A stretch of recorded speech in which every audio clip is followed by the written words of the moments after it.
In this video, I'll show you how to easily display keyboard sounds on any iPhone. Make sure to watch until the end to avoid any mistakes. Let's get started.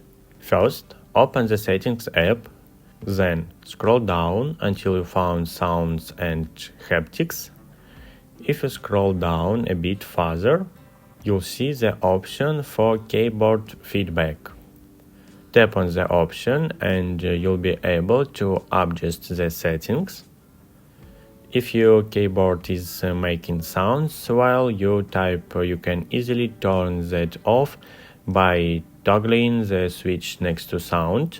If you'd also like to disable haptics feedback, you can do that as well. And that's all there is to it. If you found this video helpful, please give it thumbs up.